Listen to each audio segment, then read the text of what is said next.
So first of all, sir, what is centroid? How we define centroid? ক্লাসের problem নিয়ে একটু কথা ছিল। Sorry? একটু প্রশ্ন ছিল স্যার। Truss.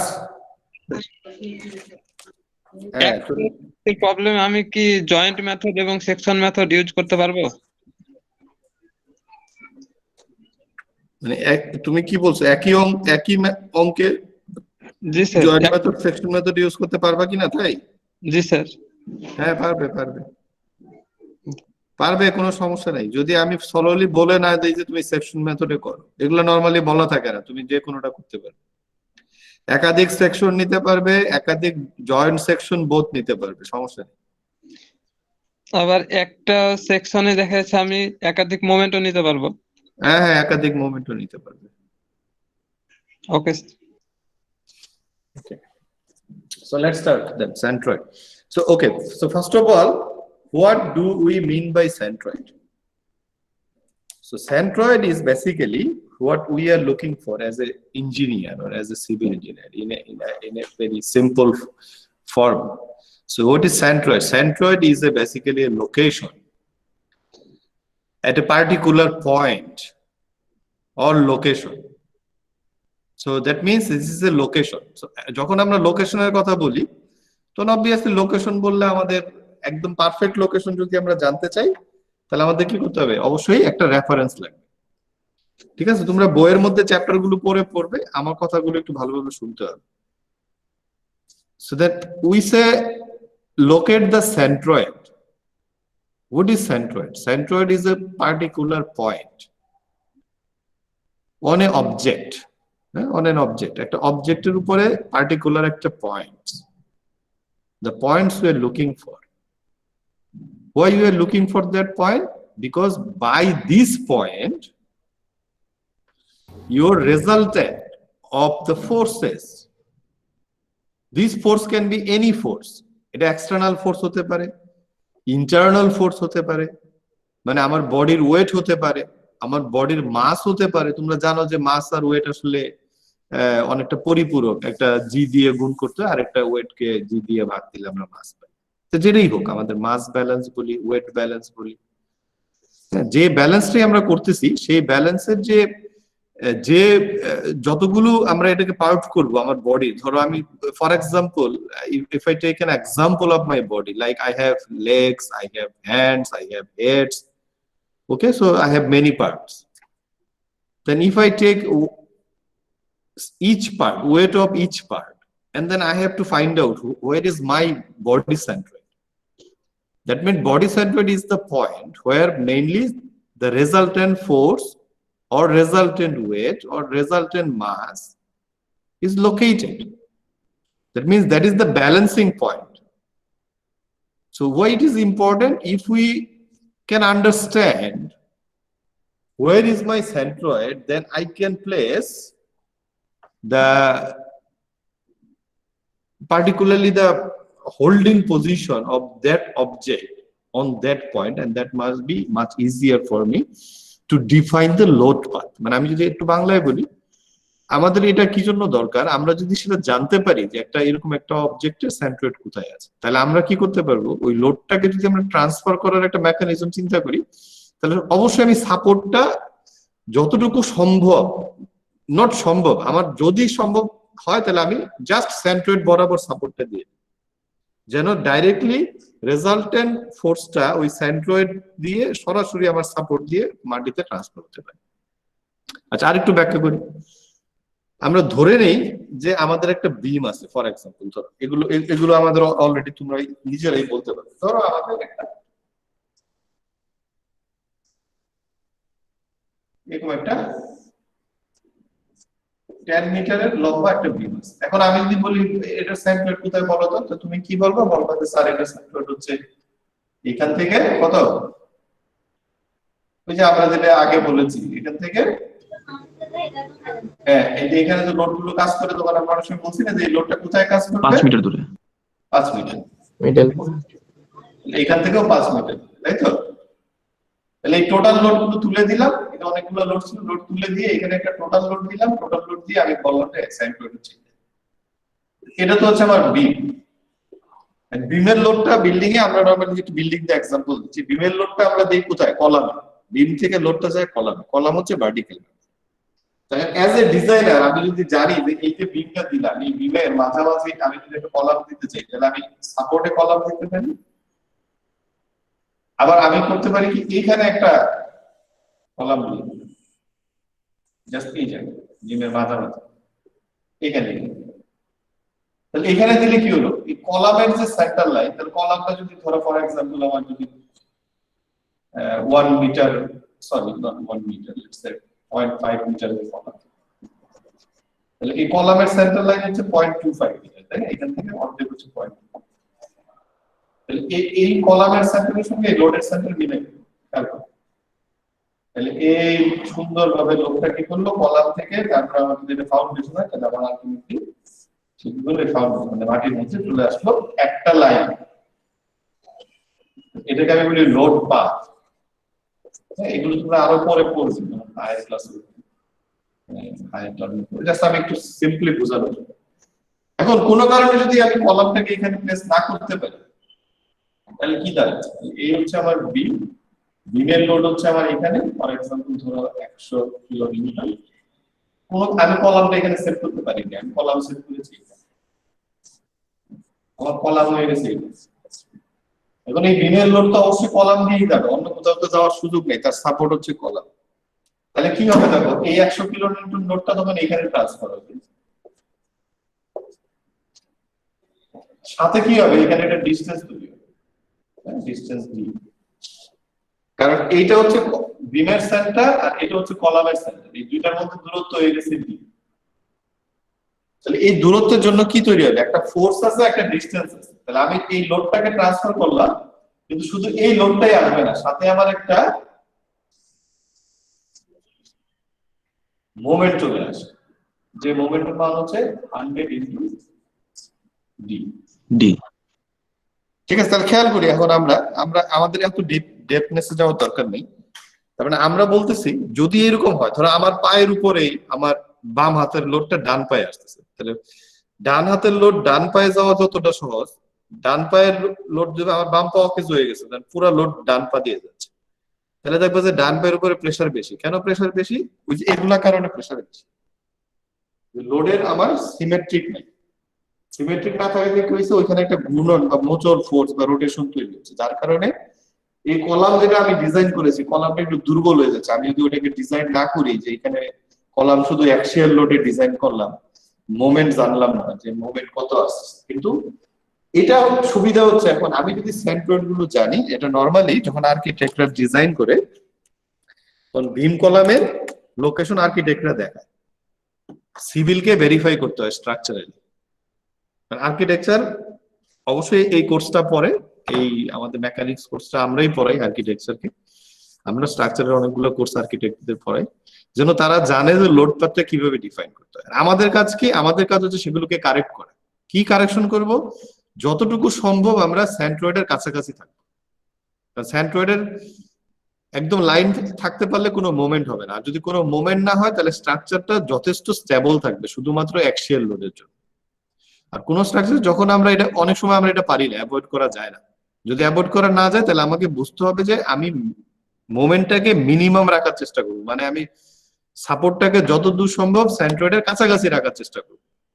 তাহলে এই সেন্ট্রয়েডের গুরুত্বটা আসলে এই জায়গায়। আমরা সেন্ট্রয়েড এবং মোমেন্ট অফ ইনার্শিয়া যে চ্যাপ্টার দুইটা পড়বো এখন, এই চ্যাপ্টার দুইটার গুরুত্ব হচ্ছে আসলে ওই জায়গায়। এই লোকেশন গুলো আমাদেরকে জানতে হবে। এখন তুমি বলতে পারো স্যার আমি তো লোকেশন জানি, ত্রিভুজের সেন্ট্রয়েড ওই যে আমরা বলেছি এখান থেকে 1/3 থাকবে, ট্রায়াঙ্গুলার লোড হলে আমরা বলেছি ইউনিফর্মলি ডিস্ট্রিবিউট মানে রেক্টেঙ্গুলার, রেক্টেঙ্গুলার হলে লেন্থের অর্ধেক এর অর্ধেক, এগুলো তো আমরা জানি। সেগুলো তোমরা রেগুলার একটা শেপের জন্য জানো, কিন্তু যখন এগুলো অনেকগুলা শেপ একসাথে হবে, অনেকগুলা ইরেগুলার শেপ হবে, তখন আসলে আমরা কিভাবে বের করবো? বা এই যে আমাদের স্যাররা বলেছে বিভিন্ন সময় আমরা ফিজিক্স ক্লাসে পড়েছি, বা আমরা এখনো এই যে আমরা লোডিং ক্যালকুলেশন সময় একটু আগে তোমাদেরকে বললাম, ঠিক আছে এটা যদি ট্রায়াঙ্গেল হয় তাহলে আমার এই ধরনের লোড থাকলে আমরা হিসাব করেছি, বলেছি যে ঠিক আছে এখানে যদি আমাদের 0 হয়, এটা যদি 60 হয়, এটা যদি 3 হয়, এই ধরনের ট্রায়াঙ্গুলার লোড থাকলে তার টোটাল লোড কত হবে? টোটাল লোড হবে হাফ ইন্টু ভূমি ইন্টু উচ্চতা, তাই তো? এবার আমি যদি এটা করি তাহলে আলটিমেটলি আমার 90 কিলোমিটার। আমরা তো ট্রায়াঙ্গুলার লোড করেছি কিনা তোমার সাথে মনে নেই exactly। যদি 90 হয় তাহলে এই 90 কোথায় কাজ করবে? ট্রায়াঙ্গুলার সেন্ট্রয়েড কোথায় থাকে জানো? জানা আছে কারণ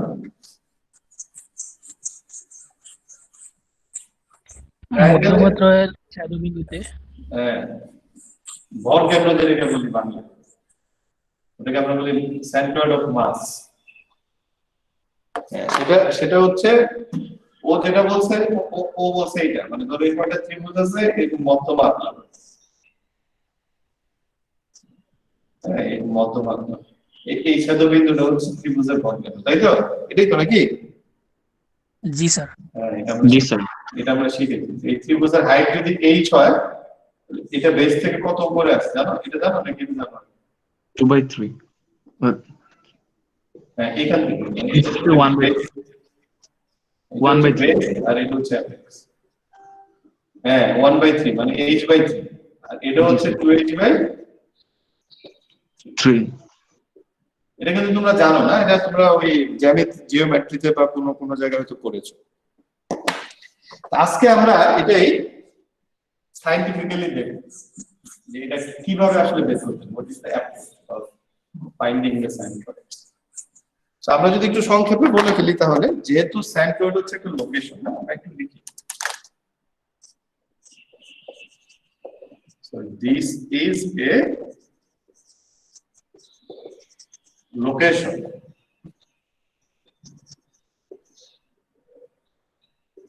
with respect to reference axis oblique line oblique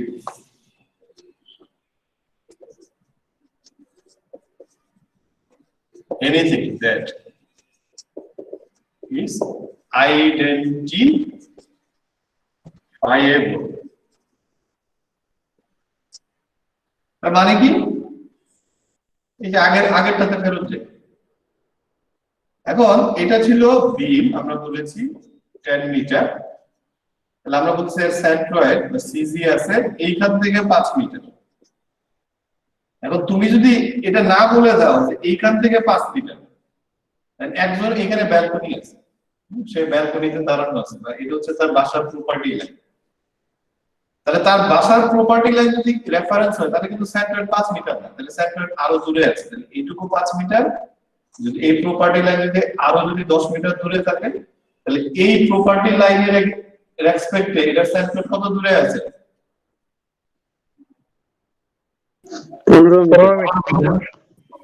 15 metre দূরে আছে। তো সেই জন্য আমরা বলছি with respect to reference Axis or line or anything that is identified, মানে তুমি যার এগেইনস্টে ধরতে চাচ্ছ বা বলতে চাচ্ছ সেটা মাস্ট বি আইডেন্টিফাইড। তাহলে একটা জিনিস আমরা বুঝতেছি যে সেন্ট্রয়েডের জন্য রেফারেন্স অ্যাক্সেস আর ইম্পর্টেন্ট।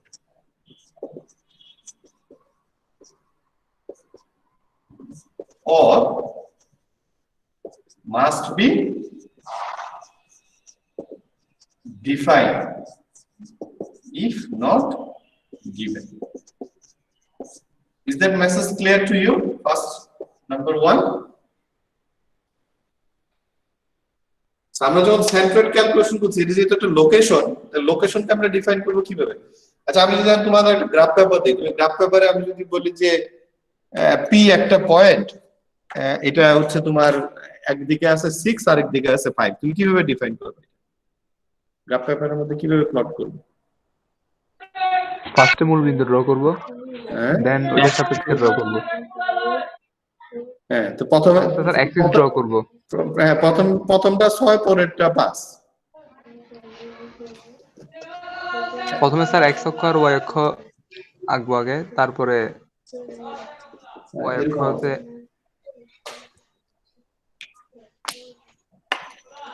তাহলে প্রথমে কি করব আমরা? প্রথমে স্যার এক্স অক্ষ আর ওয়াই অক্ষ তারপর y অক্ষের উপরের দিকে 5 কর।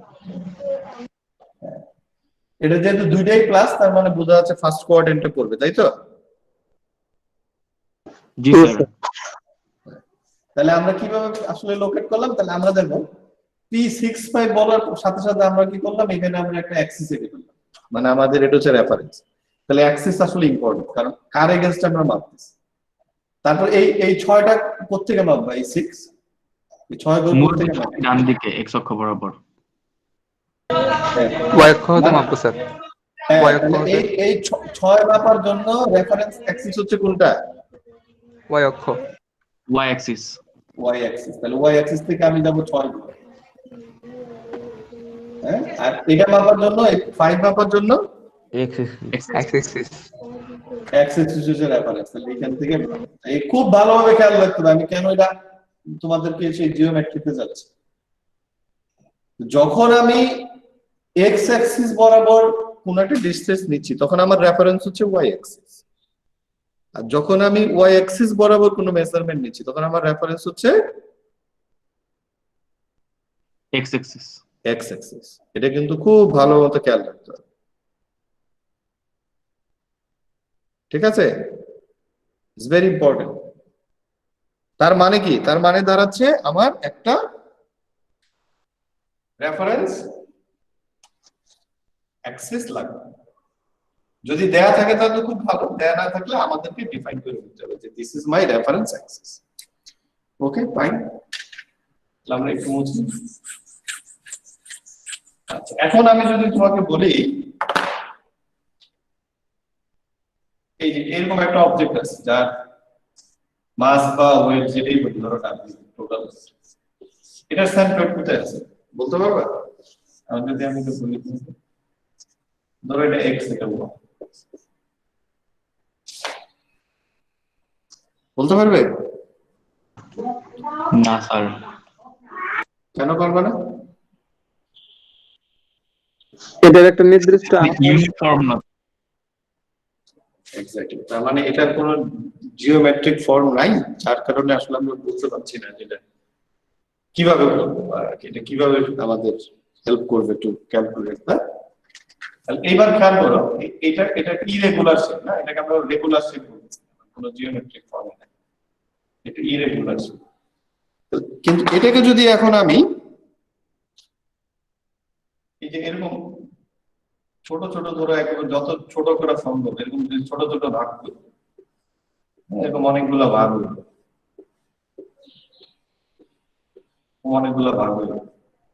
এই ছোট ছোট ভাগ হয়ে যাওয়ার পরে তো এগুলো যদি আমি মোটামুটি একটা লাইন দেওয়ার চেষ্টা করি, তাহলে আমার কি হয়ে যাবে? এগুলো সবগুলোই তো একটা কি হয়ে যাবে? রেক্টেঙ্গুলার মতো হবে না? একটু এরর হয়তো থাকবে, রেক্টেঙ্গেল বা ট্রাপিজয়েডের মতো হবে কি না? জি স্যার। হ্যাঁ, মানে আমি এই লাইনটাকে যত ছোট করতে পারবো তত আমার ভেরিয়েশনটা কমে যাবে। হ্যাঁ, যত ছোট করতে পারবো তত, যত বেশি বেশি নিব তত আমার হয়তো ভেরিয়েশন থাকবে, যত ছোট করবো তত আমার এরর কমে যাবে, কিন্তু আমার একটা জানা শেপে চলে আসবে, তাই তো? তাহলে এই জিনিসটা আসলে আমি কি করলাম? তাহলে এটা যদি আমার 1 নাম্বার হয়, ফর এক্সাম্পল ধরে এটা 1, তাহলে এটার একটা লোড থাকবে, এটা হবে DW1। ডি কেন বলতেছি? কারণ ডেল্টা পরিমাণ ওয়েট এটা নিয়েছি। তাহলে একইভাবে ধরো আমি এটা যদি DW1 হয়, তাহলে ধরো এটা হলো DW5 or 6 ফর এক্সাম্পল, তাহলে এটা হলো DWN ফর এক্সাম্পল। এবং nটা যদি আমি ভাগ করলে তখন কিন্তু আমার লোডটা কিসে আসবে? ওই যে যেটা তোমরা বললে একটা জানা ফর্মে আসবে না? আসবে? জি স্যার। আসবে। তখন আমি কি করতে পারবো? এগুলোর মোমেন্ট নিতে পারবো। দেখো, এটা একটা ডিসটেন্স থাকবে, ধরো এটা ডিসটেন্স a, এটা ডিসটেন্স b, এটা ডিসটেন্স y এর রেসপেক্টে c, নিতে পারবো না? জি স্যার। ধরো এগুলা ফোর্স, এগুলা একটা ফোর্স, এটার y এর রেসপেক্টে মোমেন্ট নিচ্ছে।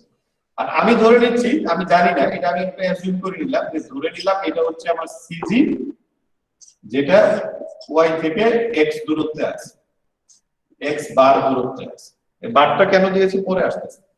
তাহলে এটা দিয়ে কি হবে? এটা দিয়ে পাস হবে হচ্ছে আমার টোটাল ডাস্টেন্স। ঠিক আছে? তাহলে কি আমি কি এটা বলতে পারি যে W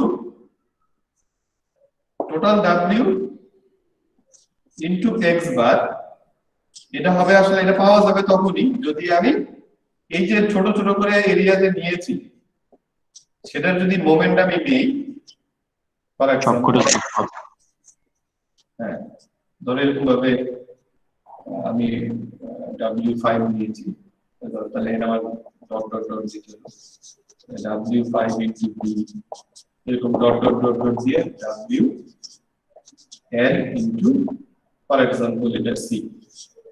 আমি যদি এখন মানে এটা কি করলাম, আমি ছোট ছোট এরিয়া বা ওয়েটে ভাগ করে দিলাম টোটাল ওয়েটটাকে, এক একটা এরিয়া বা ওয়েট এটা DW1, আর একটা মোমেন্ট, তার সাথে আরেকটা মোমেন্ট, তার সাথে আরেকটা মোমেন্ট, তার সাথে আরেকটা মোমেন্ট, y এর রেসপেক্টে মোমেন্ট নিচ্ছে, y এর রেসপেক্টে মোমেন্ট নিলে অবশ্যই আমি x দূরত্বটা পাবো।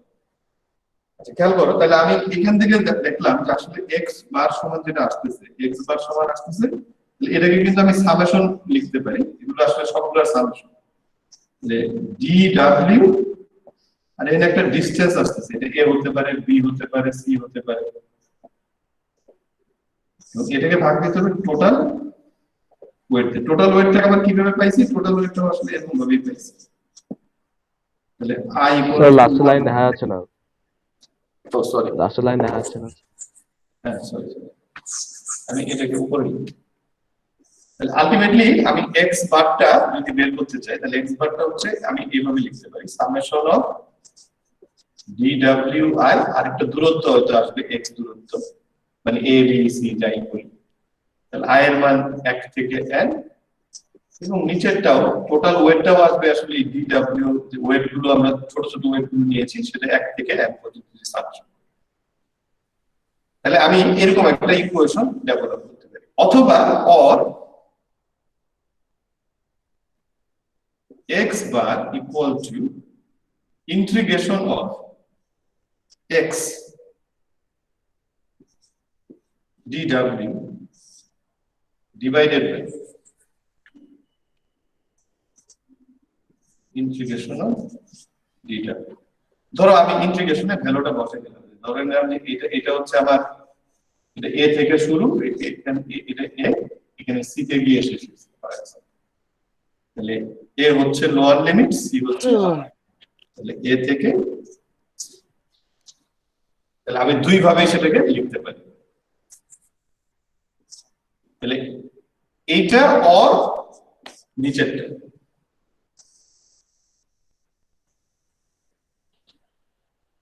ঠিক আছে, সেটা কি বলা যায়?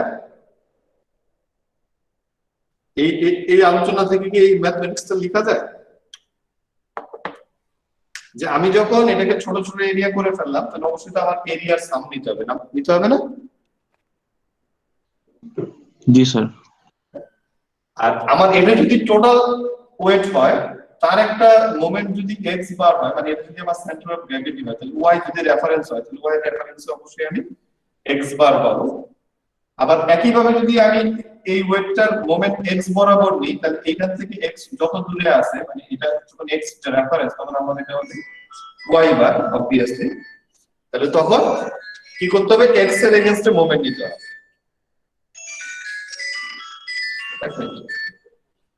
হ্যালো, হ্যাঁ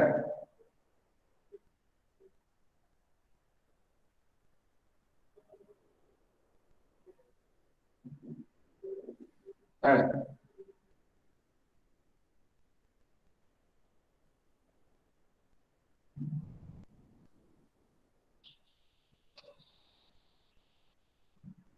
এটা আগে তৌফিক সাহেবের সঙ্গে আলাপ করে নাও, এরকম ঘটনাটা কালকেও ঘটছে। তাহলে ফাইল পাঠায় দাও, কোন তারিখ দিতে হবে তারিখ দিয়ে, বিসি অফিসে পাঠায় রাখো, ট্যাগ দিয়ে পাঠায় দাও। আমি 12টায় যাবো মিটিং এ, তখন দিতে হবে।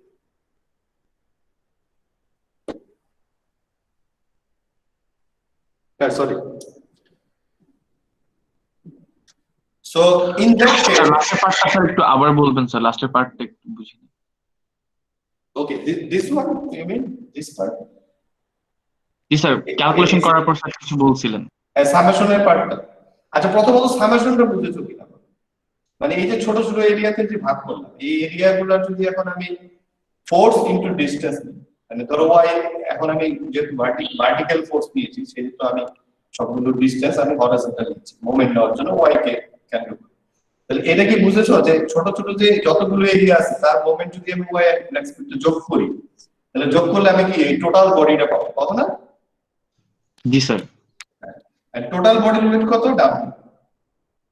হ্যাঁ, আমরা হাইপোথেটিক্যালি ধরেছি যে এটা হচ্ছে তার সেন্টার অফ গ্র্যাভিটি, যেটা এক্স বার দূরত্বে আছে। তাহলে টোটাল বডির যে মোমেন্ট ওয়াই ইজ এক্সপেক্টেড সেটা আসলে কি? সেটা আসলে সামেশন অফ এই যে ছোট ছোট বডিগুলো আছে তার মোমেন্টের সামেশন। এই দুটো আসলে সমান। এটা কি আমরা লিখতে পারি? জি স্যার। ওকে, তাহলে এইখান থেকে এখন আমি যেহেতু সেন্ট্রয়েডটাকে লোকেট করতে চাচ্ছি, ওয়াই এর এক্সপেক্টেড সেন্ট্রয়েডটা কত দূরে আছে সেটা হচ্ছে তাহলে আমার এক্স বার। এই বার দিয়ে বোঝানো হচ্ছে এটা হচ্ছে সেন্ট্রয়েড। তাহলে এক্স বার সমান সমান কি হবে? তাহলে এই ইকুয়েশন থেকে যদি আসি, তাহলে এই ইকুয়েশন আসলে কি করেছি আমি সাম করেছি। কার সাম করেছি? ওয়েট, ওই যে ছোট অংশটার ওয়েট এবং তার একটা ডিসটেন্স। তাহলে এক্স আই, তাহলে আই এর মান 1 থেকে i, যখন 1 তখন d1 x1, x1 মানে হচ্ছে a। যখন i এর মান 5 তখন এটা হচ্ছে dw5, তখন x এর মান b, x এর মান b। তাহলে একইভাবে যখন dwn, তার মানে আমি n পর্যন্ত চলে গেছি, তখন xn, xn এর মান হচ্ছে c। তাহলে আমি এইভাবে সামেশন আকারে লিখতে পারি এবং টোটাল যে এরিয়া ভাগ করেছি n পর্যন্ত, এই সবগুলো এরিয়া যদি যোগ করি তাহলে আমি পাবো টোটাল। সেটাকে আবার সামেশন ফর্মটাকে আবার ইন্টিগ্রেশন ফর্মেও লেখা যায়, কারণ বেসিক্যালি ইন্টিগ্রেশনও আসলে তাই, যে ছোট ছোট অংশ নিয়ে সবগুলোকে ইন্টিগ্রেট করা। তাহলে আমি চাইলে এই ফর্মেও লিখতে পারি, আবার এই ফর্মেও লিখতে পারি যে এন ইন্টিগ্রেশনটা আসলে কিসের সাথে হয়েছে? ডিসটেন্স আর হচ্ছে ফোর্স, মানে ফোর্স হচ্ছে এখানে ওয়েট। তাহলে ডিসটেন্স ইনটু ওয়েট, এই একটা ইন্টিগ্রেশন।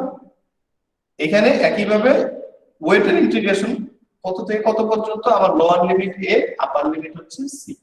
তাহলে এ থেকে সি পর্যন্ত, এ থেকে সি পর্যন্ত। তাহলে আমার ইন্টিগ্রেশন যখন ফর্মে আমরা লিখি তখন ইন্টিগ্রেশন ফর্মটা আমাদের জন্য ইজি, কারণ আমরা এটা ইন্টিগ্রেশন করে অভ্যস্ত, আমরা ইন্টিগ্রেশন জানি কিভাবে করতে। আর সামেশনও একই জিনিস, ইন্টিগ্রেশনেরই আসলে আরেকটা রূপ হচ্ছে সামেশন। এই জন্য এই দুইটা ইকুয়েশনের একটা যোগসূত্র আমি করেছি এখানে বেসিক্যালি। এই জিনিসটা এখন আমি তোমাদের বোঝার চেষ্টা করি। যেমন মনে করো এখন এইটাকে যদি আমরা এরিয়ার শেপ দিই, ফর এক্সাম্পল আমরা একটু আগে যেগুলো করেছি এগুলো সব হচ্ছে এরিয়া দিয়েছি। কিরকম একটা, ও সরি, এটা তো তোমাদের দেখা যাচ্ছে। আচ্ছা, এখানে একটু আগে আমরা যেটা দিয়েছিলাম একটু একটা রেক্টেঙ্গেল দিয়েছিলাম, যে একদিকে এল আছে একদিকে বি আছে। তাহলে এই এল আর বি গুণ করলে আমি কি পাবো? এরিয়া। এরিয়া। আচ্ছা, এর সাথে যদি আমি আরেকটা ডাইমেনশন যোগ করি, ধরো এখানে আরেকটা ডাইমেনশন দিলাম, মানে এটা 3D করলাম। 3D করলে তখন আমি আরেকটা ডাইমেনশন পাবো, তাই তো? মানে এটা থিকনেসটা পাবো, ধরো এটা থিকনেসটা বা হাইটটা পাবো h। যখন আমি এই হাইটটাও পাবো তখন আমি এরিয়ার সাথে আবার যদি আমি এই হাইটটা গুণ দিই তাহলে আমি কি পাবো? ভলিউম। ভলিউম পাবো। আচ্ছা, ভলিউমকে যদি আমি এখন ডেনসিটি বা ডেনসিটির দরকার ইউনিট ওয়েট দিয়ে যদি আমি গুণ দিই তাহলে আমি কি পাবো? Cubic metre. আর এটাকে যদি ইউনিট ওয়েট দিয়ে গুণ দিই তাহলে আমি কি পাবো?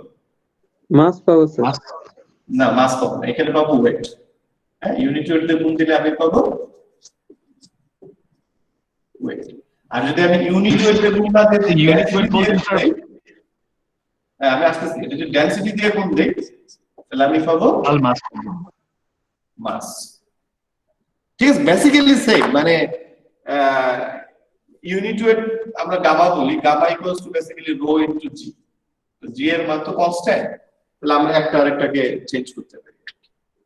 বাট বেসিক্যালি ফর্মটা হচ্ছে আমরা নরমালি যদি এরিয়া নেই তখন এটা ইন্টারেস্টিং ব্যাপার হচ্ছে এটাকে আমরা তখন এরিয়াটাকেই আমরা একটা ওয়েট হিসাবে চিন্তা করতে পারি বা ফোর্স হিসাবে চিন্তা করতে পারি।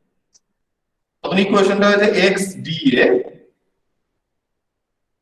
নিচে ইন্টিগ্রেশন অফ d। তো এগুলো সব আমরা চাইলে ওয়েটটাকে তখন আমরা ছোট ছোট এরিয়া দিয়ে ছোট ছোট এরিয়াকে আমরা এক একটা এরিয়া ধরতে পারি এবং এইগুলোকে আমরা এক একটা করে ওয়েট ধরতে পারি।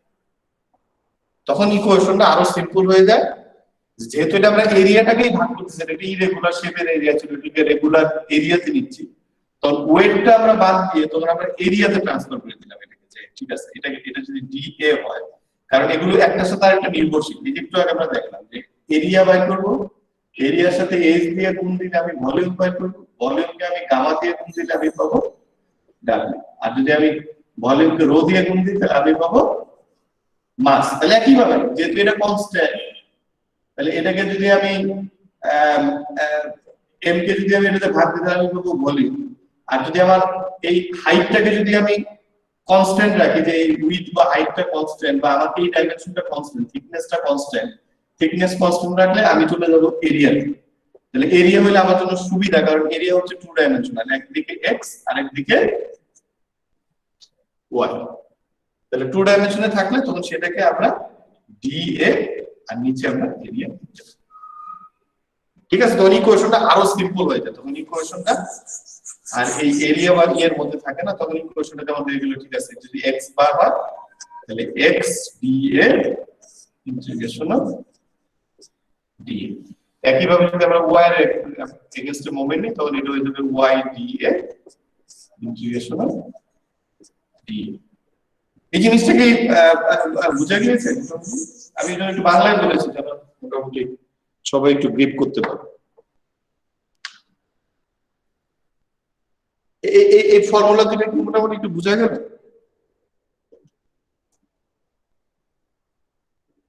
Yes, sir. Yes, sir. এই ফর্মুলা দুটো যে আমরা এখন একটু ডিরাইভ করলাম ইরেগুলার শেপের জন্য, এটা কি কারো কোনো বুঝতে কোনো সমস্যা হয়েছে, বা আমরা নাকি সবাই আমরা মোটামুটি বুঝতে পেরেছি?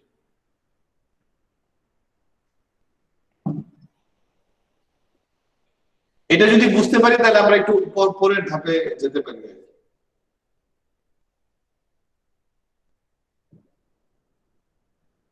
এই ফর্মুলা দুটোকে আমরা বুঝতে পেরেছি? Yes, sir.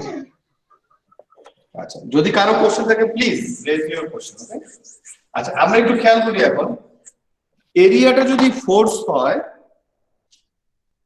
মানে এটা যদি আমার ফোর্স হয় আর এক্স যদি ডিসটেন্স হয় রেফারেন্স থেকে, তাহলে আলটিমেটলি এই উপরের অংশটা কি আসলে বললো তো? মোমেন্ট। মোমেন্ট। কার মোমেন্ট? ওই বডিটার মোমেন্ট বা ক্ষুদ্র পার্টের মোমেন্ট। হ্যাঁ, তার মানে এই ছোট্ট এরিয়ার মোমেন্ট আমরা কি এটা বলতে পারি?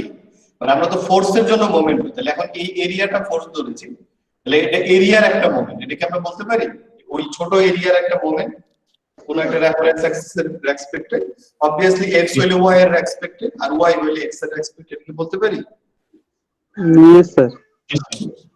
এই কারণে অনেকে দেখবা সেন্ট্রয়েডকে অনেকে ডিফাইন করে এইভাবে, first moment of an area. এইভাবেও অনেকে সিম্পল ভাবে ডিফাইন করে। What is centroid? Centroid is first moment of an, মানে একটা এরিয়ার প্রথম মোমেন্ট যদি আমরা করি কোন রেফারেন্স অ্যাক্সিস সাপেক্ষে, তাহলে আমরা সেন্ট্রয়েড লোকেট করতে চাই। এটা কিন্তু প্রথমেই বোঝা যাবে না, এটা এই যে আলোচনাগুলো করলাম, আলোচনার করার পরবর্তীতে আমরা এটা বুঝতে পারতেছি যে সিম্পলি সেন্ট্রয়েড হচ্ছে ফার্স্ট মোমেন্ট অফ এরিয়া। এটাকে আমরা বলতে পারি কেন বলে স্যার? মানে একটা মোমেন্ট।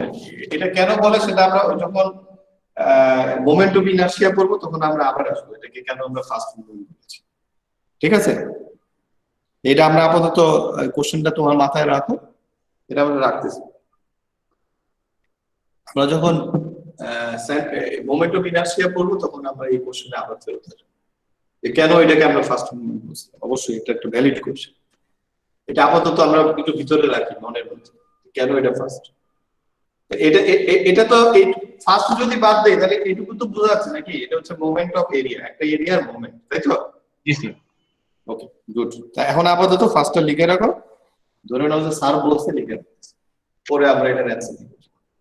তাহলে কি এই ফর্মুলা দুটো কি বোঝা গেছে এখন? আমরা কি টাকাবো? Okay sir. এবার আমরা জানা জিনিস দিয়ে শুরু করব। আমরা আগে অজানা জিনিস দিয়ে শুরু করব। আগে এবার আমরা জানা একটা জিনিস দিয়ে শুরু করব। ওকে, আচ্ছা এবার আমাকে বলো এটা কি? এটা এল, এটা এইচ, এটা কি? Rectangle shape. অবশ্যই রেক্ট্যাঙ্গেল। এখন আমি যদি বলি বলো তো এই রেক্ট্যাঙ্গেলের সেন্ট্রয়েড কোথায় আছে? জানো তুমি কোথায় আছে? কর্ণ কর্ণদূরে ছেদ। কর্ণটর্ণ বাদ দাও, এমনি বলো কোথায় আছে? লেন্থের হাফ, হাইটের হাফ। হ্যাঁ, লেন্থের হাফ, হাইটের হাফ। তার মানে আলটিমেটলি তুমি কোথা থেকে লেন্থের হাফ বলেছো? তাহলে লেন্থকে কোনটাকে রেফারেন্স ধরেছো তুমি? এই লাইনকে রেফারেন্স ধরেছো। হাইটের রেফারেন্স। হাইটের রেফারেন্স মানে এইখান থেকে শুরু করলে হয়তো এখানে এই বরাবর যদি আমি একটা প্যারালাল লাইন ড্র করি ফর এক্সাম্পল, তার মানে এটাকে তুমি বলছো লেন্থের হাফ, তাই তো? জি আবার স্যার। একই ভাবে যদি এটাকে রেফারেন্স ধরি বা এটাকে রেফারেন্স ধরি তাহলে এখান থেকে এইচ এর হাফ। ভাগ করে ফেললাম। তাহলে এই যে ছেদবিন্দুটা পাইলাম, তাহলে এই ছেদবিন্দুটা হবে তার সেন্ট্রয়েড। সেন্ট্রয়েড। এটা তুমি কিভাবে বুঝছো? কারণ তুমি এটা জানো যে এটা একটা রেগুলার শেপ। রেগুলার শেপ বলে। Regular shape. আচ্ছা এটাকেই এখন আমরা একটু আমাদের ফর্মুলা দিয়ে আমরা একটু প্রুফ করার চেষ্টা করি। আমরা তো এতদিন পড়েছি বা আমরা জেনেছি যে প্রুফ থাকে, আসলেই থাকে। তাহলে আমরা এবার স্টেপ 1 এ যাচ্ছি। What is our step 1? Locate axis if not given. Step 1 কি?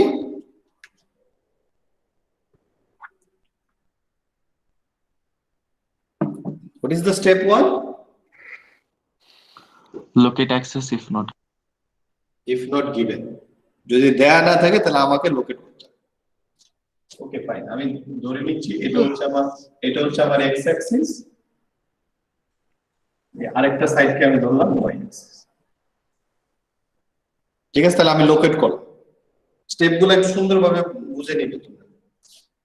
Next step 2, define small area DA. কি বলছি? Define small area DA. এগুলো কোথা থেকে আসতেছে? এই যে ফর্মুলা থেকে, দেখো ডিএ আছে ফর্মুলাতে, এক্স ওয়াই আছে। এক্স ওয়াই করতে গেলে আমার রেফারেন্স অ্যাক্সিস লাগবে। এইজন্য আমরা স্টেপ 1 হচ্ছে আমরা আগে অ্যাক্সিস ডিফাইন করব। ডিএ ডিফাইন করতে হবে। ডিএ ডিফাইন করতেছি, ডিফাইন স্মল এরিয়া ডিএ। এখন এখানে তো এরিয়া বিভিন্ন ভাবে নেওয়া যাবে। এখন তুমি মনে করলে যে আমি এইভাবে নিই, হরিজন্টালি এইভাবে কাটতেছি, বডিটাকে আমরা এইভাবে কাটতেছি। তাহলে এইভাবে কাটলে তখন এটা হয়ে যাবে, যেহেতু ওয়াই অ্যাক্সিস বরাবর, তখন এটা হয়ে যাবে ডি ওয়াই। আর যদি আমি লম্বা ভাবে কাটি, মানে এইভাবে কাটি, যেহেতু এটা এক্স বরাবর কাটছে, তাহলে এটা হয়ে যাবে ডিএক্স। এগুলো তো তোমরা জানো, ইন্টিগ্রেশন করেছো। ঠিক আছে, তাহলে দুই ভাবেই করা যাবে। তাহলে আমরা একটা এরিয়া ডিফাইন করতেছি, তাহলে এরিয়া এইভাবে ডিফাইন করা যাবে। আইদার হরিজন্টালি করলাম, হরিজন্টালি করলে আবার এটার এরিয়া যদি ডিফাইন করি, তাহলে এই ডিএক্স সমান কি আসবে বলো দেখি। প্রথমে এটা ধরে, এটা ধরলে এই ডিএটা কি হবে? কত? একটু চিন্তা করে বলো। প্রথমে হরিজন্টালি এল, ঠিক আছে, তারপর ডিওয়াই। এল ডিওয়াই ডিওয়াই। অথবা যদি আমি ভার্টিক্যালি নিই তখন এই বরাবর নিই h dx. H dx. Simple না, বেশ কঠিন না, কিন্তু একটু স্টেপগুলো মনে রাখলে। ওকে, ঠিক আছে, বোঝা যাচ্ছে? আমরা একটু মুছে দিচ্ছি, পরে আমাদের জায়গা লাগবে। আচ্ছা next step 3,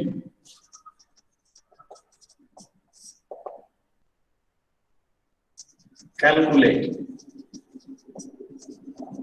area A from dA কিভাবে A equals to integration of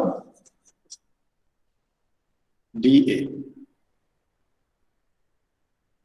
তাহলে আমি যদি এটাকে ইন্টিগ্রেশন করি ফর এক্সাম্পল অথবা এটাকে ইন্টিগ্রেশন করি তাহলে আমি ইন্টিগ্রেশন করলে কি পাবো dA কে ইন্টিগ্রেশন করলে কি পাবো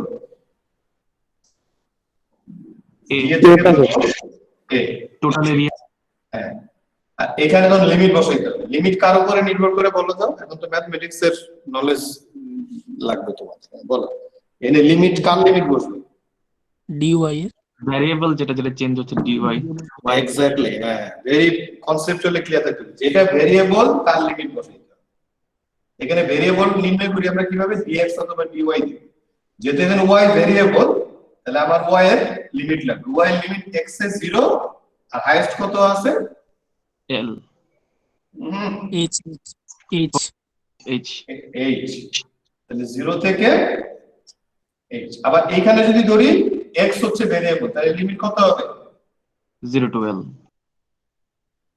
0 টু l তাহলে 0 এখানে l এখানে তাহলে 0 টু l তাহলে এবার বলো তো এখান থেকে এরিয়া কত আসবে l তো কনস্ট্যান্ট তাহলে l বাইরে চলে আসবে হ্যাঁ l তো কনস্ট্যান্ট তাহলে 0 থেকে h dy l into h ঠিক আছে তাহলে এটাকে যদি আমরা করি l dy এর ইন্টিগ্রেশন কি y y y by 2 না y by 2 না তো y square by y 2 y just y just y dy তো শুধু y তো শুধু dy তো y নাই তুমি যেটা বলছো যে y থাকলে y স্কয়ার বাই 2 হইতো ঠিক আছে কিন্তু শুধু নিচে dy দেখা যাচ্ছে না স্যার হ্যাঁ এটাও দেখা যাচ্ছে না একদম লাইনের মধ্যেই আছে আচ্ছা ওকে এটা l dy এর ইন্টিগ্রেশন আর এটা তো তোমরা জানো নাকি এইভাবে ইন্টিগ্রেশন করতে হয় তারপরে লিমিট বসাইতে হয় h - 0 ultimately l into h হিসাবে তাই হওয়ার কথা তাই না এরিয়া তো l into h হওয়া ছাড়া কি কোনো উপায় আছে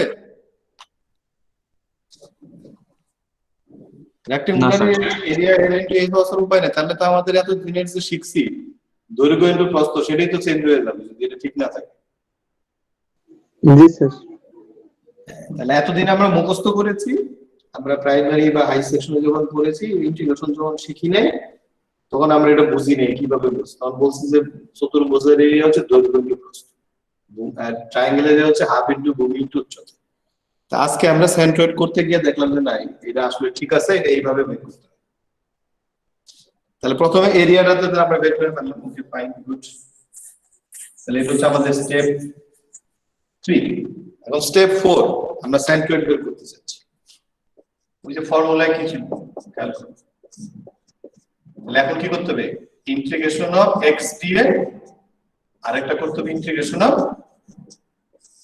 y dA এইবার একটু মনোযোগ দিতে হবে এখানে আমি একটু এটা মুছে দেই মনোযোগটা কি মনোযোগটা হচ্ছে what is x and what is this y এই x এবং y টা কি আসলে distance distance okay নাম তোমার distance কার distance কোথা থেকে distance অ্যাক্সিস থেকে dA এর এটা একটু ডিফাইন করতে হবে distance from রেফারেন্স থেকে sir distance from the hypothetical CG of dA with respect to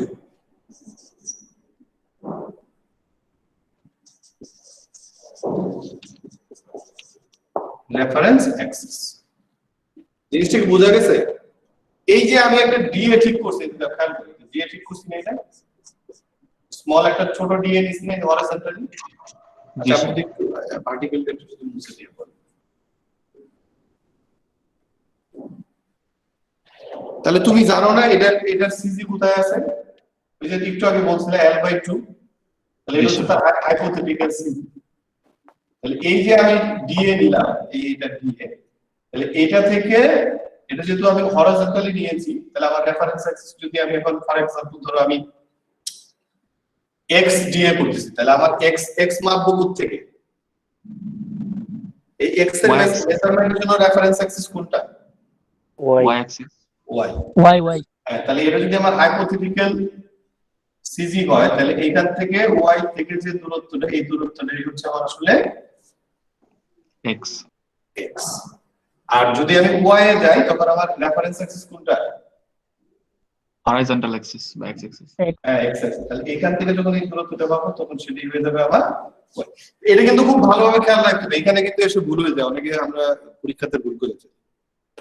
তাহলে আমি এটা আবার একটু রিপিট করছি, এইখানে যে ইন্টিগ্রেশন অফ এক্স ডিএ বা ইন্টিগ্রেশন অফ ওয়াই ডিএ বের করব, সেটা হবে আসলে সিম্পলি এক কথায় বলে দিই, এই যে ছোট যে ডিএটা নিব, সেই ডি এর একটা হাইপোথেটিক্যাল সিজি থাকবে, সেই সিজি থেকে রেফারেন্স অ্যাক্সিস এক্স হলে ওয়াই থেকে মাপতে হবে, আর ওয়াই হলে এক্স থেকে মাপতে হবে।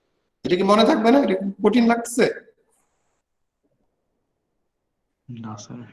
হ্যাঁ, কিন্তু এই কথাটাই অনেক সময় মনে থাকে না আমাদের, একটু ভালো করে মাথায় এখন ঢুকাই নিতে হবে। ওকে ফাইন, তাহলে আমরা একটু একটু মুছি, আমাদের তর্ক করতে হবে। তাহলে আমাদের স্টেপ 4 হচ্ছে প্রথমে এক্স ডি এই ফিগারের জন্য। আর ইরেগুলার শেপ হলে স্যার তখন হাইপোথেটিক্যাল যে সিজিটা কি হবে? হ্যাঁ, ওইটাই তো আমরা করব। ওটা আমরা আসবো একটু পরে, আমরা আগে জানা শেপ থেকে শুরু করতেছি, আমরা আসবো। বলো এখন এটার এক্স ডি কি হবে? ইন্টিগ্রেশন অফ এক্স ডি আমরা বের করতেছি, আমরা ইকুয়েশন লিখতেছি ইন্টিগ্রেশন অফ এক্স ডি। আমরা ডি এর ইকুয়েশন কিন্তু লেখা আছে, তাই না? এটা ডি এর ইকুয়েশন আমি মুছে দিছি। ডি এর ইকুয়েশন কি ছিল? কি ছিল? LDY অথবা HDX. হ্যাঁ, এটার জন্য এখন ধরো এটা যেটা করতেছি, ডি ইকুয়াল টু ছিল LDY. ডি এ ছিল l ইনটু ডি, আর এখানে এক্স X.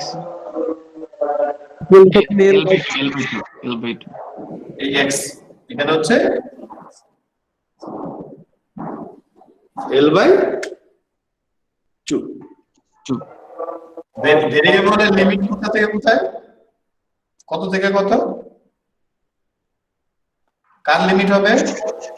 0 to 8. L এর লিমিট হবে কিসের উপরে? Y. ভেরিয়েবল হচ্ছে dy, তাহলে লিমিট বসবে 0 থেকে, মানে y অ্যাক্সিস বরাবর লিমিট, তাহলে 0 থেকে H পর্যন্ত.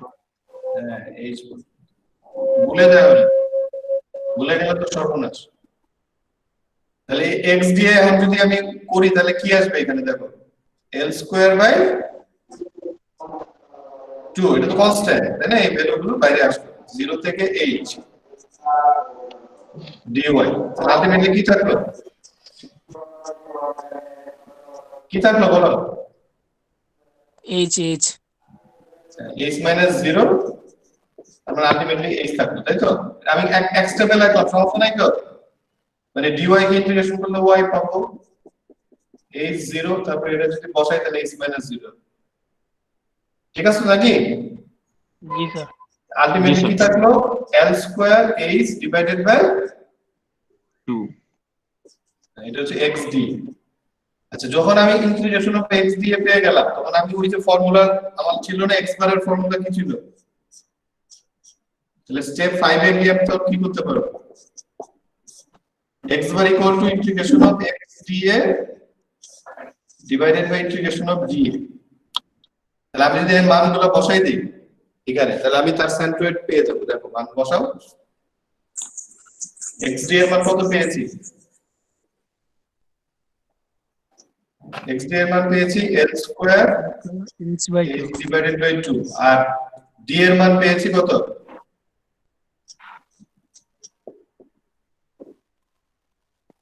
কত পেয়েছিলাম? এল ডিওয়াই এরিয়া, আরে এরিয়া কত পেয়েছিলাম এখানে ইন্টিগ্রেশন করে? এল, আচ্ছা L h. L into H. তাহলে এবারে LH দিয়ে কি করলে কত থাকে দেখো? স্যার লাইনটা একটু উপরে দেখে বেটার হতো লাস্ট লাইন হ্যাঁ এটা জাস্ট ইয়ে করলে কত আসবে x bar L equal by 2 আসলে কতই আসার কথা ছিল L/2 এই রেক্টেঙ্গেলে আমরা শুরুতেই বলছি সেন্টার কততে থাকবে এক্সট্রা L/2 তে L/2 ই আসছে অবশ্যই L/2 থাকতে হবে তাই না আচ্ছা আর যদি আমি ইন্টিগ্রেশন অফ y দিয়ে করি তাহলে কি হবে বলো এবার ভ্যালু বসাবো ইন্টিগ্রেশন দিয়ে হচ্ছে আমাদের L into dy এটা হচ্ছে dx আচ্ছা এবার y এর মান কত হবে বলো এই d এর জন্য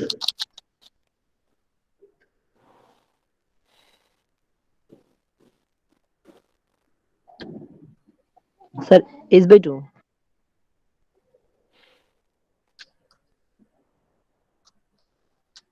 h/2 ঠিক আছে সবাই আমরা এগ্রি করতেছি তো নাকি h/2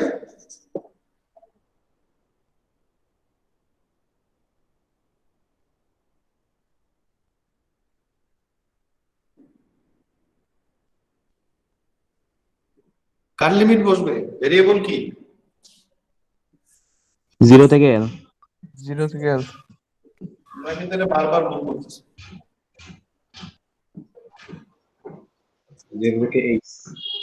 আচ্ছা স্যার এই dy এর জন্য তাহলে 0 থেকে h হবে dy এর লিমিট জন্য। ভেরিয়েবলের উপরে লিমিট তাহলে এবার h/L/2 বাইরে আসবে যেগুলো কনস্ট্যান্ট dy লিমিট বসবে 0 থেকে h লিমিট বসবে সব সময় মনে রাখবে লিমিট বসবে ভেরিয়েবলের সাথে ঠিক আছে তাহলে এটার ইন্টিগ্রেশন করলে কত পাবো বলো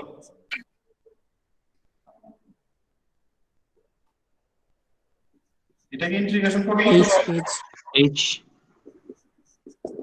এই পাবো h মাইনাস তার মানে h পাবো h স্কয়ার L/2 আচ্ছা এখন যদি আমি y বার বের করতে চাই তাহলে আমার ফর্মুলা কি integration of y dA divided by dA d এর মান তো আগেই পেয়েছি তাহলে h স্কয়ার L/2 আর এটা হচ্ছে LH আগে পাইছি তাহলে আলটিমেটলি কি থাকলো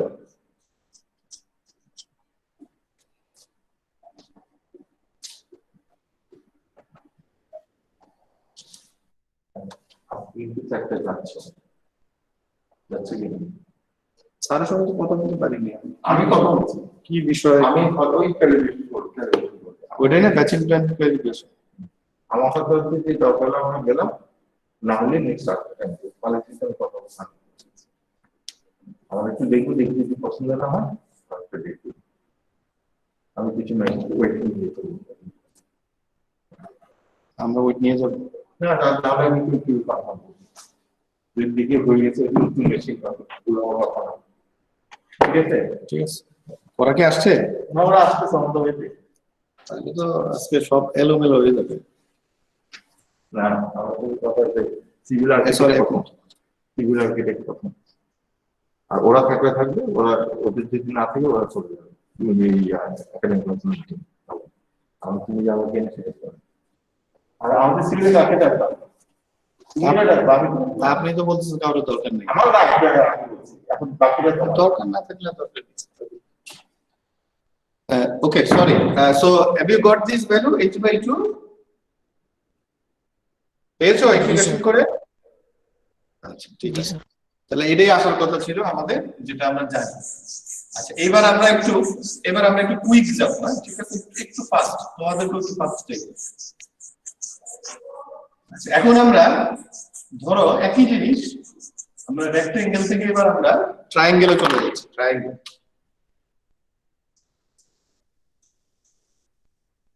এই ট্রায়াঙ্গেল যার হাইট হচ্ছে h বেস হচ্ছে b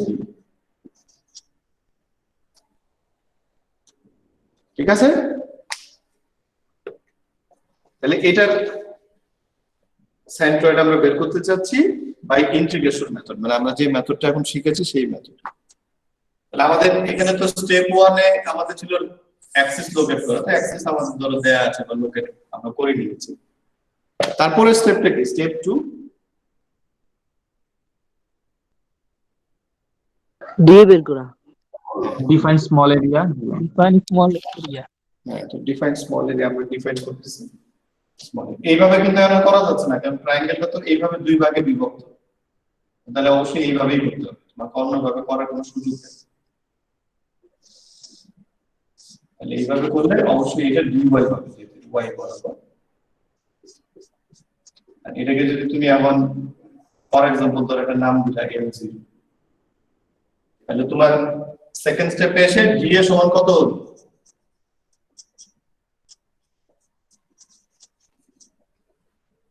ডি এর সমান হলো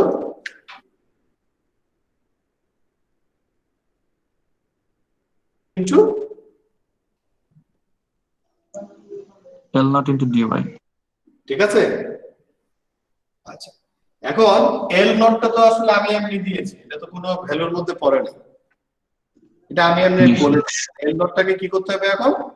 এই যে যে ডাইমেনশন গুলো আছে ভি এবং এইচ, এই ডাইমেনশনের মধ্যে ফেলতে হবে, মানে কনভার্ট করতে হবে যে এটা যদি বি হয় তাহলে এল ছিল কত হবে। সেটা যদি আমরা বের করতে চাই তাহলে কি করতে হবে? আমি যদি ধরে নেই যে এটা সেন্টার লাইন থেকে এটা ওয়াই দূরত্বে আছে, তাহলে এখান থেকে এতটুকু কত হবে? তাহলে এই দূরত্ব h minus y। h minus y। আচ্ছা, এখন আমি কি তাহলে এটা নাম দিই, ফর এক্সাম্পল ধরো এটা a b অথবা a o c or a o b, যেহেতু ও এখানে আছে, আর এখানে আমরা একটা নাম দিলাম এটা c, এটা d। এখন L0 যেহেতু একটা এক্সটার্নাল ডাইমেনশন, সেটা রেখে এটা সলভ করা যাবে না, তাহলে এটাকে আগে বের করে নিতে হবে। কিভাবে বের করতেছি আমি বলতেছি, দেখো ACD, triangle ACD and triangle AOB are similar triangles। এটা কি ঠিক আছে? এই ছোট ট্রায়াঙ্গেল এবং এই পুরো বড় ট্রায়াঙ্গেল দুটো হচ্ছে সদৃশ্যকোণী ত্রিভুজ। জি স্যার। যদি সদৃশ্যকোণী ত্রিভুজ হয় তাহলে কি আমি এটা লিখতে পারি যে এইটার বেস মানে ছোটটার বেস L0 ডিভাইডেড বাই ছোটটার height h minus y equal to বড়টার বেস b বড়টার হাইট h। এই রিলেশনটা কি জানো তোমরা?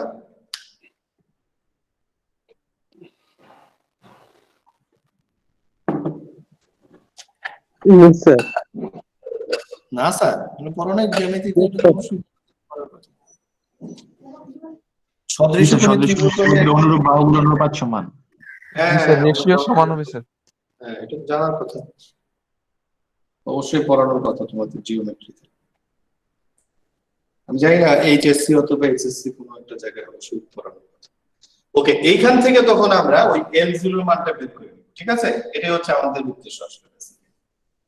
যেহেতু L0 হচ্ছে এক্সটার্নাল একটা নাম্বার দিয়েছি, যেটার সাথে আসলে এখানে যে ডাইমেনশন গুলো আছে তার কোনো রিলেশন নেই, তাহলে কি করতে হবে? আমি থেকে আসলে যাওয়ার আগে আমাকে L0 টা বের করতে। L0 এর মান কি আসছে খেয়াল করো, তাহলে L0 ইকুয়াল টু এটা উপরে চলে যাচ্ছে BH মাইনাস BY অথবা YB ডিভাইডেড বাই H। আমরা আলটিমেটলি আরেকটু সিম্পলিফাই করলে HS cancel, B minus b minus y by b into y by h, এরকম একটা ফিগার দাঁড়াচ্ছে L0 এর মান। তাহলে আমি যদি এখানে L0 বসাই দিই b minus by divided by h, এই পুরোটার সাথে dy। এখন এটা বলো যে এইটুকু বুঝতে পেরেছো কি? d এ যে বের করলাম এই জিনিসটা বুঝতে পেরেছো? আগেরটা তো ইজি ছিল, বুঝা গেছে? জি স্যার, বুঝা গেছে। জি স্যার। Okay good. তাহলে এটা ইন্টিগ্রেশন করে বলো তো এরিয়া কত আসছে। এবার এটা আর আমি করব না, তুমি আমাকে এরিয়ার মান বের করে বলো।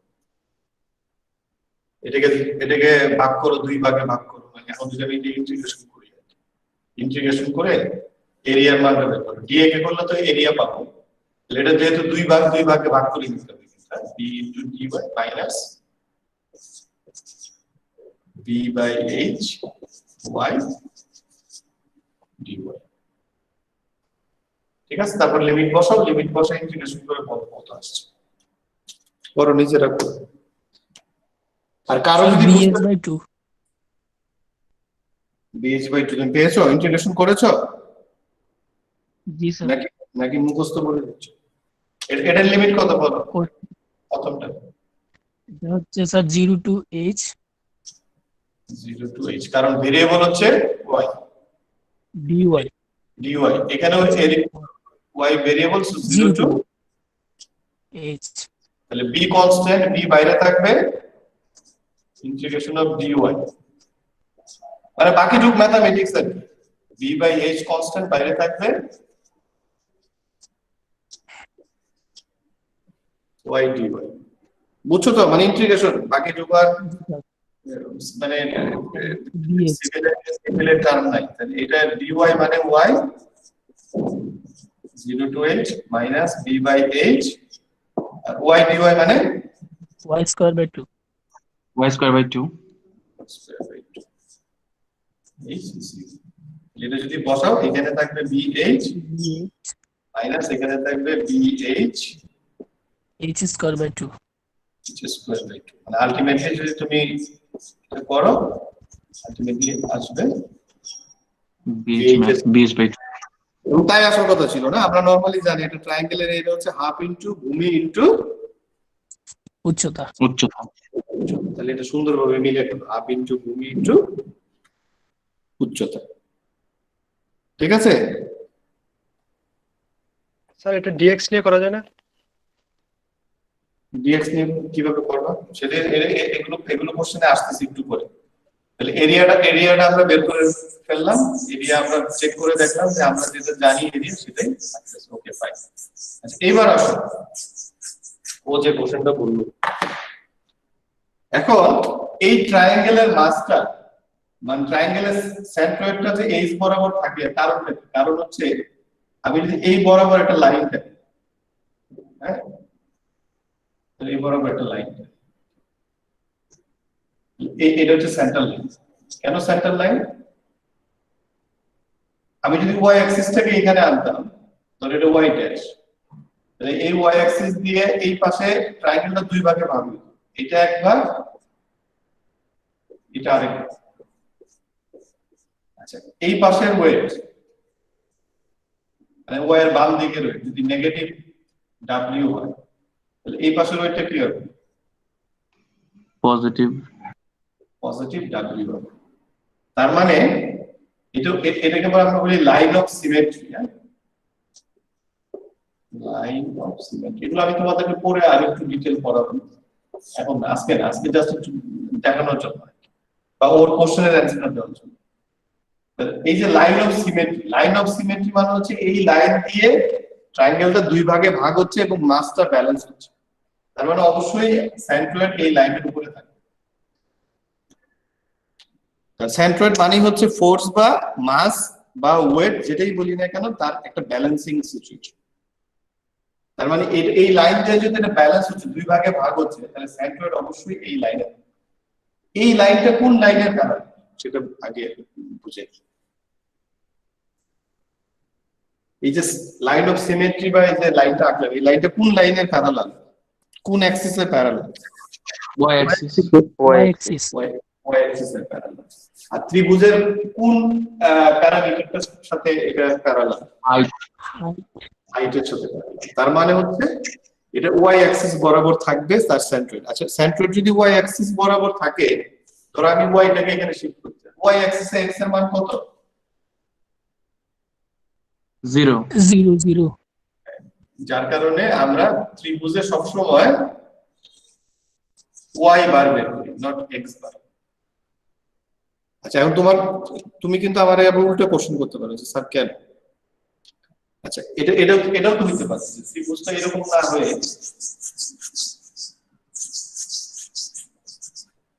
ত্রিভুজটা এরকম না হয়, ত্রিভুজটা এরকম, 90 ডিগ্রিতে রোটেট করে দিন। হ্যাঁ ত্রিভুজটা এরকম। তখন এটা ঠিক আছে, এটা এইচই আছে আর এটাই বি আছে, তখন সেন্ট্রয়েডটা কোথায় থাকবে, কোন অ্যাক্সিসের সাপেক্ষে থাকতেছে? এক্স অ্যাক্সিস এর প্যারালালে থাকবে। হ্যাঁ, তখন কিন্তু সেন্ট্রয়েড থাকতেছে এক্স অক্ষ বরাবর, তাই না? জি স্যার, এক্স অক্ষ বরাবর হলে তখন ওয়াই বারের মান কি হবে? 0। 0 তখন তার সেন্ট্রয়েড থাকবে এক্স বরাবর এবং এই ডাইমেনশন বরাবর থাকবে। যদি এটা এই ডাইমেনশনটাকে নরমালি আমরা এইচ বলি না, কারণ তখন এটাই হয়ে যাবে ত্রিভুজের হাইট আর এটা হয়ে যাবে তার বেস। বুঝতে পারছো? ত্রিভুজের দুইটা জিনিস থাকে, এই চূড়াটা যেখানে মানে দুইটা বাহু এসে মিলে এখান থেকে আস্তে আস্তে এটা বড় হয়, এইটাকে আমরা বলি অ্যাপেক্স। আর যেখানে গিয়ে এসে এই বড় হয়ে যেখানে বাহুর সঙ্গে মিলে সেটাকে আমরা বলি বেস। বুঝতে পারছো? আর অ্যাপেক্স থেকে এই লম্ব বরাবর বা এই মধ্যবিন্দু বরাবর যে লম্ব ডিসটেন্সটা সেটা হচ্ছে তার হাইট। এই হাইট যে অ্যাক্সিস বরাবর থাকবে সেই অ্যাক্সিস বরাবরই তার সেন্ট্রয়েডটা থাকবে।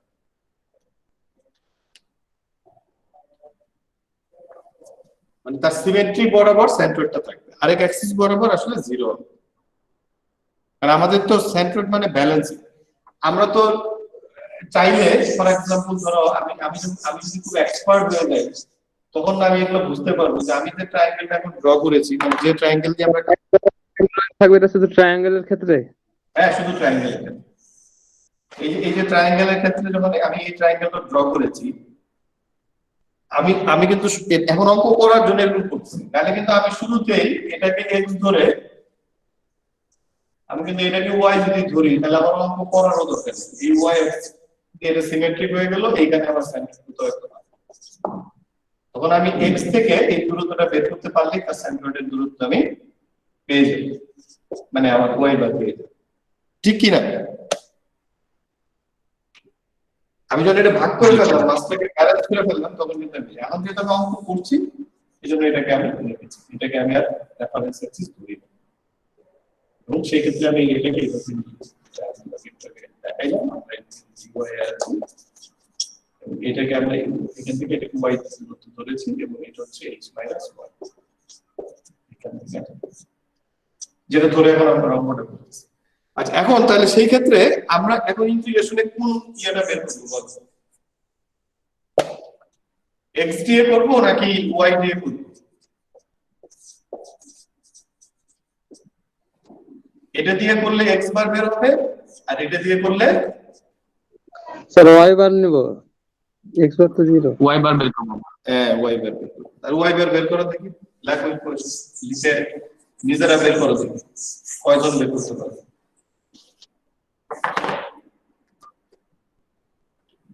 ইন্টিগ্রেশন অফ y dA ইকুয়েশনটা লিখো। dA তো তোমার আগেই বের করা আছে, এটা নিয়ে তো টেনশন করার কিছু নাই। তাহলে আগে ওইটুকু লিখে ফেলো, dA টুকু লিখে ফেলো। dA কি ছিল আমাদের? আচ্ছা এখন তো আমি এবার মুছে দিয়েছি। কি ছিল ওইটুকু? কেউ আমাকে হেল্প করে দাও। BH/2। dA সমান কি ছিল? না না না, এটা তো তুমি বের করেছো, a বের করেছো, a হচ্ছে BH/2। LDY অথবা HDX। d এর একটা ইকুয়েশন ছিল না এখানে? B minus হ্যাঁ sorry, b minus BY by h into DY। dy, এটা ছিল তোমার এই dA আর সাথে যোগ হইছে এখন আইসা y। তো যেহেতু এটা y ভেরিয়েবল ও y, তাহলে y থাকতে কোনো সমস্যা নেই। ঠিক আছে, এই y টা হচ্ছে বেস থেকে তার হাইপোথেটিক্যাল যে সিজি আমরা ধরেছি এই সিজি থেকে দূরত্ব, এই আগের মতো এই y টা কি? y টা হচ্ছে distance from the hypothetical CG of dA, এই যে স্মল dA যেটা নিয়েছি এই dA থেকে রেফারেন্স অ্যাক্সিস, যেহেতু y তার মানে অবশ্যই রেফারেন্স অ্যাক্সিস হচ্ছে x, তাহলে y। এই y আর সমস্যা নাই কেন? কারণ এখানে আমাদের ভেরিয়েবল ও dy আছে। এটা যদি x হইতো তাহলে আমাকে x কে আবার y এ কনভার্ট করতে হতো, যদি আমি ইন্টিগ্রেশন করতে চাই, যেহেতু এই ডিসটেন্সটা কনস্ট্যান্ট না সেজন্য করছি। তাহলে এখানে লিমিট বসবে কার? y এর ওয়াই তাহলে কত হবে 0 থেকে 0 to h। হ্যাঁ করো, এটা ইন্টিগ্রেশন করে কত আসে কত? 3bh²/8 পুরোটা করলে মাইনাস এগুলো তুমি যেভাবে আছে b/h আনলা y² dy 0 to h। হ্যাঁ কত আসছে বলো তো? একজন বললা যে তুমি করেছো ইন্টিগ্রেশন? জি স্যার কত আসছে? 3bh²/8 3bh²/8। আচ্ছা বাকিরা একটু করতে থাকো, আমরা পরে মিলাচ্ছি। আচ্ছা সেই ক্ষেত্রে তুমি y বার কত পেয়েছো? Integration of y dx divided by y bar আসছে 3h/4 3h/4। তার মানে তো তোমার উত্তর ঠিক নাই, কোথাও একটা ঝামেলা আছে। তাহলে এই ইন্টিগ্রেশনটা ঠিক হয়নি তোমার, বোঝা যাচ্ছে। এটা তো মনে হয় minus half of b square আসে। আমি জানি না, মাইনাস তো আসবে না, প্লাসই আসবে। তাহলে তোমাদের ইন্টিগ্রেশন করাতে কোথাও ভুল হয়েছে কিনা দেখো। বি বাইরে আসবে, এটা হবে y²/2। আমি যদি একটা স্টেপ একটু মানে না লিখি, bh²/6 এটা আসবে h³/3। হ্যাঁ সরি, আমি মানে y³/3 আসবে, লিমিট যদি বসাও h3। এখানে বসাইলে যেটা আসবে bh²/2 minus b/h h³/3। bh²/6। হ্যাঁ তার মানে আলটিমেটলি কত আসবে? bh² মাইনাস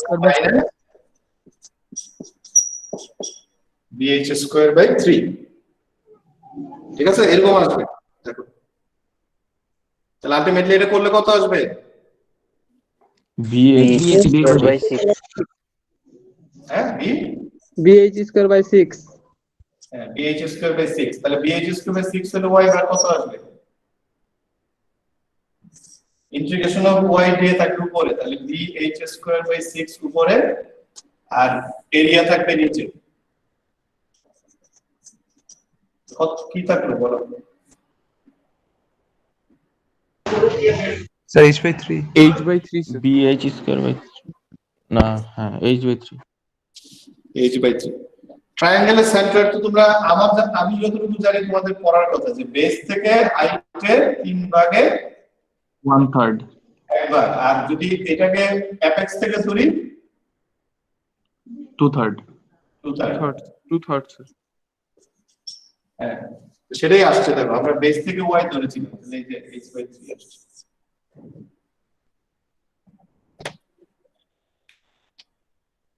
আমরা কিন্তু বেস থেকে ধরেছি y, তাহলে ফর্মুলাটা হচ্ছে কি এখন? তাহলে বেস থেকে h/3, এটা হচ্ছে ফ্রম বেস, আর 2h/3 ফ্রম অ্যাপেক্স। মানে চূড়া থেকে ধরলে 2/3 অফ h আর নিচ থেকে ধরলে 1/3 অফ h। এটা কিন্তু এগুলো কিন্তু আমাদের জানা আছে, এগুলো জানা থাকতে হবে। যেগুলো তোমরা জেনেছো পরীক্ষার সময় কি আমাদের দুটাই মেনশন করে দিতে হবে, অ্যাপেক্স থেকে বেস থেকে দুইটাই? না না না না, যে কোনো একটা মেনশন করলে তো আরেকটা তো অটোমেটিক মেনশন হয়ে যাবে, দরকার তো নেই। তোমার যেটা সুবিধা তুমি সেদিকে দিবা। তো খেয়াল করো, আমরা আজকে যেটা শিখলাম বেসিক্যালি, এটা যদি আমাদের h হয়, এটা যদি আমাদের b হয়, আর এটাই যদি আমাদের x এবং এটা যদি আমাদের y হয়, তাহলে এখানে এই ক্ষেত্রে x বার সমান হচ্ছে b/2, y বার সমান হচ্ছে কি h/2। ঠিক আছে তো নাকি? জি স্যার। আরেকটা শিখলাম যে এটা এরকম যদি ট্রায়াঙ্গেল থাকে, ট্রায়াঙ্গেলের হাইট যদি h হয় আর বেস যদি b হয়, এটা যদি y অ্যাক্সিস হয়, এটা যদি x অ্যাক্সিস হয়, ট্রায়াঙ্গেলের হাইট বরাবর যে অ্যাক্সিস সেই অ্যাক্সিসে সেন্ট্রয়েড থাকে এবং এটার মান হয় h/3 from base or 2h/3 from apex. এটা কি ঠিক আছে? এইটুকু তো আমরা শিখছি নাকি? এইটুকু তো আমরা বলতে পারি নাকি? জি স্যার। আচ্ছা, এখন আরেকটা যদি আমি নাও করি, তুমি কি এটা বলতে পারবা কিনা? ধরো এটা একটা সার্কেল এবং এর ডায়ামিটার হচ্ছে d। তাহলে সার্কেলের সেন্ট্রয়েড কোথায় থাকবে?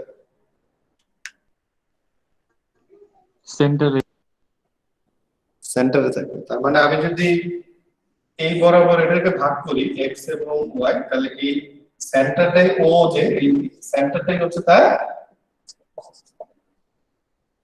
কি? CG, centre of gravity. সেন্টারটাই হচ্ছে তার CG। আচ্ছা, এখন ইন্টারেস্টিং কেস খেয়াল করো। এখন আমি যদি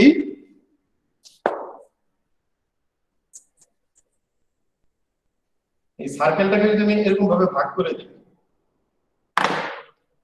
শুধু এই অংশটুকু আছে, তাহলে এবার এর সিজি কোথায় আছে বলতে পারবা?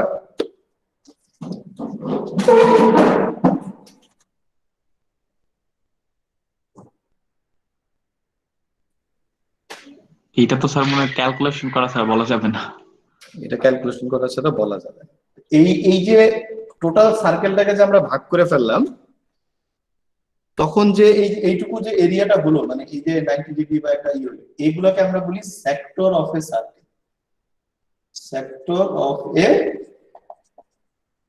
সার্কেল, এটাকে আমরা কি বলি?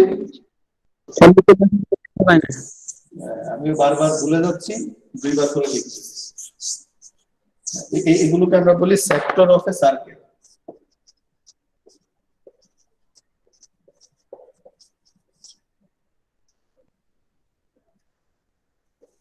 ঠিক আছে? তার মানে সেক্টর হচ্ছে আসলে বেসিক্যালি কি? একটা এরিয়া।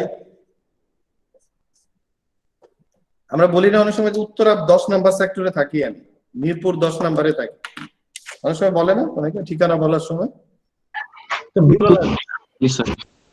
হ্যাঁ, তো সেটা হচ্ছে মানে কি একটা এরিয়া। আচ্ছা, আরেকটু ইন্টারেস্টিং করি, ধরো এটা আমি মুছে দিলাম, এটা শুধুমাত্র একটা লাইন, তাহলে এটা কি হবে? এই না কিছু নাই, এটা ভয়েড, এটা জাস্ট একটা লাইন। তাহলে এটা কি হয়ে গেল? তখন কিন্তু আর এটা সেক্টর অফ এ সার্কেল, তখন এটা একটা বৃত্তচাপ। তখন এটা আমরা কি বলি? তোমরা বৃত্তচাপ আঁকছো না? শুধু সেন্টারে বসে একটা চাপ আঁকছো না? এটা যদি ক্লোজ না করি, তাহলে এটা একটা কি? বৃত্তচাপ। যখন এই ভিতরের অংশ না থাকে, তখন এটা হয়ে যায় arc of a circle. Arc মানে হচ্ছে বৃত্তচাপ, মানে একটা লাইন শুধু। আর্কের কিন্তু এরিয়া নাই, আর্কের কি আছে?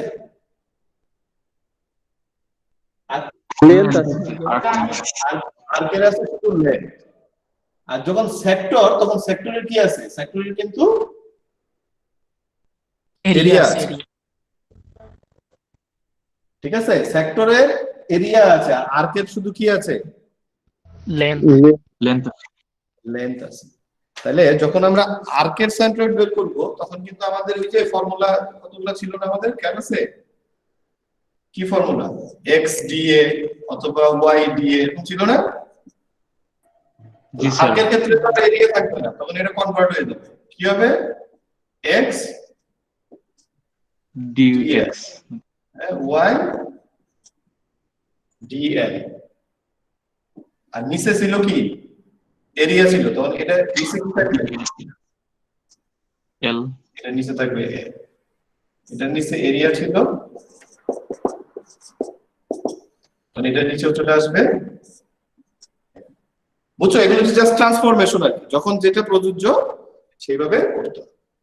তো আমরা আজকে আর্কার সেক্টরে যাচ্ছি না, আজকে আমরা মোটামুটি এই দুটাতে থাকতেছি।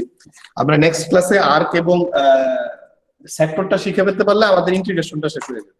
ইন্টিগ্রেশন শেষ হয়ে গেলে তখন আমরা সেন্ট্রয়েড সম্বন্ধে আরেকটু আমরা খুব ভালোভাবে জানতে পারবো যেটা কিভাবে আসলে করতে হবে এবং পদ্ধতিগুলো কি আছে।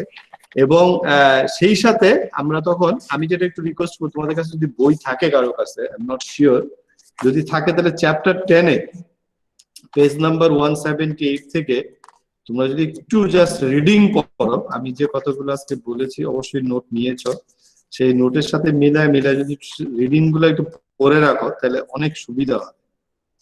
এই যে আর্ক অফ এ সার্কেলটা এক্সাম্পল 116 তে দেওয়া আছে, ট্রায়াঙ্গেলের এক্সাম্পল অলরেডি ট্রায়াঙ্গেল আমরা সলভ করেছি, 117 তে দেওয়া আছে এক্সাম্পল, আর 118 এক্সাম্পলে দেওয়া আছে sector of a circle.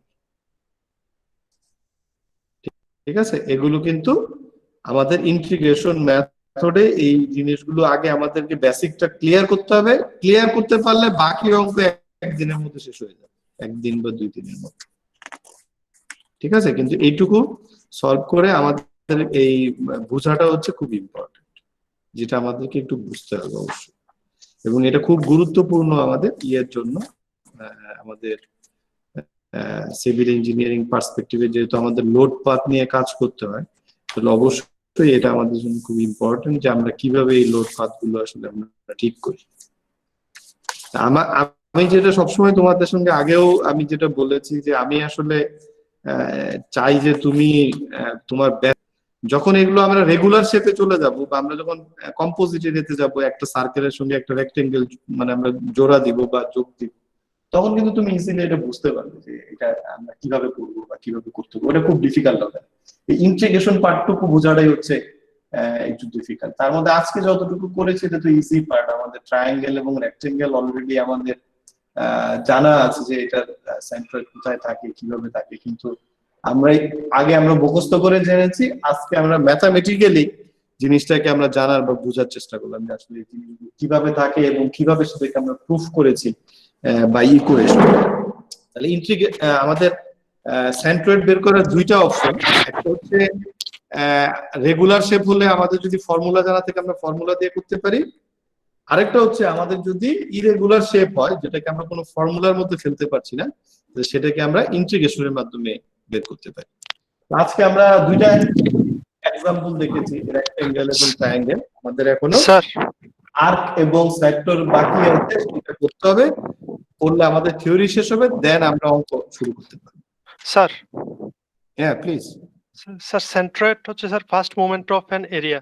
Sir এখানে ডিএ আর হচ্ছে ফোর্স এর মধ্যে স্যার রিলেশনটা যদি আরেকবার দেখেন ভালো হতো।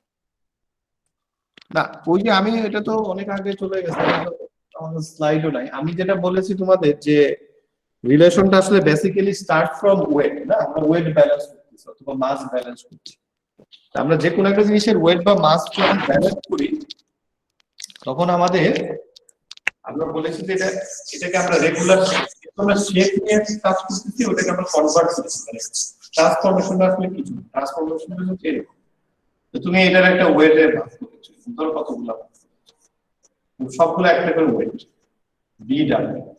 ওয়েটটা আসে কিভাবে? আসে ওয়েট আসে ভলিউম থেকে। তার মানে একটা এরিয়ার যদি আমার এরিয়া হয়, এরিয়াকে যদি আমি থিকনেস দিয়ে গুণ দিই বা হাইট দিয়ে গুণ দিই বা যে কোনো আরেকটা ডাইমেনশন দিয়ে গুণ দিই, তাহলে আমি পাই ভলিউম। ভলিউমকে যখন আমি ইউনিট ওয়েট দিয়ে গুণ দিই তখন আমি পাই ওয়েট।